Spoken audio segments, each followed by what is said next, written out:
Disha ಸೋಕಿಲ್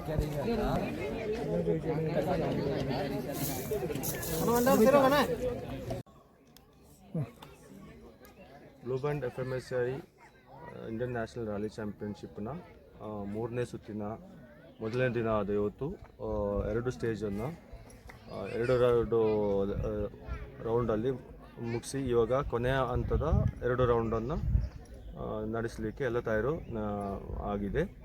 so ಇವತ್ತು ಒಳ್ಳೆ, ಯಾಕಂದರೆ ಇವತ್ತು ಲಾಸ್ಟ್ 2 ಇಯರ್ಸಿಂದ ನಾವು ಮಾಡಿದ್ದು ಒಂದು ದಿಕ್ಕಾದರೆ ಈ ಸತಿ ಇದು ರಿವರ್ಸ್ ದಿಕ್ಕಾಗಿರುತ್ತದೆ. ಅದಕ್ಕಾಗಿ ತುಂಬ ಚಾಲೆಂಜಿಂಗ್ ಇತ್ತು, ಕಾಂಪಿಟೇಷನ್ ತುಂಬ ಟೈಟ್ ಇತ್ತು. ಹಾಗಾಗಿ ಔಟ್ ಆಫ್ 58 ಕಾರ್ಗಳಲ್ಲಿ ಒಂದು ಸ್ವಲ್ಪ 4-5 ಕಾರ್ಗಳು ಸ್ವಲ್ಪ ಡ್ಯಾಮೇಜ್ಗಳು ಆಗಿದೆ. ಸೊ ಏನು ಕಾರ್ಗಳು ಅಷ್ಟು ಸುರಕ್ಷಿತವಾಗಿರೋದ್ರಿಂದ ಯಾವುದೇ ಗಾಯ ಆಗಲಿ ಯಾವುದೇ ಬೇರೆ ಏನು ತೊಂದರೆ ಬರಲ್ಲ. ಅಷ್ಟೊಂದು ಸ್ಟ್ರಾಂಗ್ ಆಗಿರುತ್ತೆ ಬೆಲ್ಟು, ನಾರ್ಮ್ಸ್ ರೂಲ್ಸ್ ರೆಗ್ಯುಲೇಷನ್ಸ್ ಅಷ್ಟು ಸ್ಟ್ರಾಂಗ್ ಆಗಿರುತ್ತೆ. ಹಾಗಾಗಿ ಎಷ್ಟು ಜೋರಾಗಿ ಎಲ್ಲಿ ಗುದ್ದಿದ್ರೂ ಒಳಗಡೆ ಕೂತಂಥ ಡ್ರೈವರ್ಗೂ ಕೋ-ಡ್ರೈವರ್ಗೂ ಯಾವುದೇ ಗಾಯಗಳು ಆಗಲಿ ಕೈಕಾಲು ಮುರಿಯೋದಾಗಲಿ ಏನೂ ನಡೆಯೋ ಸಂದರ್ಭ ಬರೋದಿಲ್ಲ. ಸೊ ಲೀಡಿಂಗಲ್ಲಿ ಡೀನ್ ಅವರು ಲೀಡಿಂಗಲ್ಲಿದ್ದಾರೆ. ಇವತ್ತಿನದು ಸುರಕ್ಷಿತ ಮಾಡಿದ್ವಿ. ಇಲ್ಲೂ ಎಲ್ಲ ಜನರು ಯಾರು ಟ್ರ್ಯಾಕಲ್ಲಿ 10 ಮೀಟ್ರ್ ಆಚೆನೇ ನಾವು ಕ್ಲೀನಾಗಿ ಫೆನ್ಸ್ ಮಾಡಿ ಅಂಥ ಪಾಯಿಂಟಲ್ಲೇ ನಾವು ನೋಡೋಕ್ಕೂ ಬಿಡ್ತಿದ್ದೀವಿ. ಸೊ ಅದರಿಂದ ಯಾವುದೇ ತೊಂದರೆ ಇಲ್ಲದೆ ಸುರಕ್ಷಿತವಾಗಿ ಈ ದಿನ ನಾವು ಕ್ಲೀನಾಗಿ ನಡೆಸ್ತಾ ಬರ್ತಿದ್ದೀವಿ.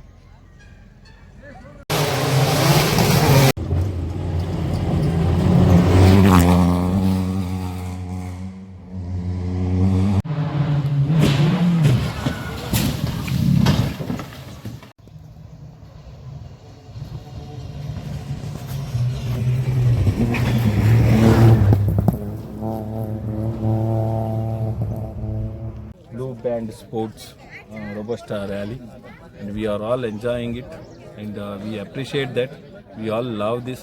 All the Kodagu people, we are into this, into off-road and all those things, and into coffee and other pepper, all those things. So this event, it's a next level event. I would say that thankful for the Blue Band Sports Robusta Rally. It's a wonderful event you had, guys. Every year you are into Kodagu, and we are all appreciate and we all love you. We want to continue this all those few more years, actually few more years, like 20 years, 50 years, 100 years. We want to continue.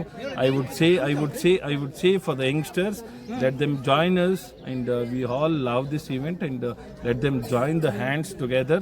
We all love you. Blue Band Sports Rally. Thank you for that.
ಐವತ್ಮೂರು ಗಾಡಿ number ಹೋಯ್ತು 53.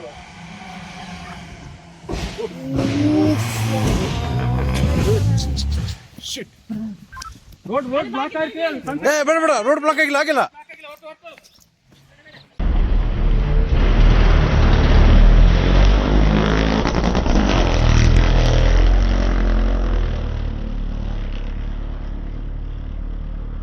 ಐವತ್ಮೂರು ಗಾಡಿ number ಹೋಯ್ತು 53.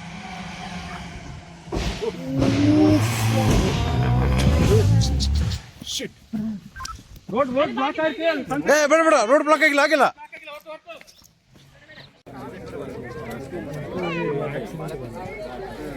అది పడ turn అలా speed అయితే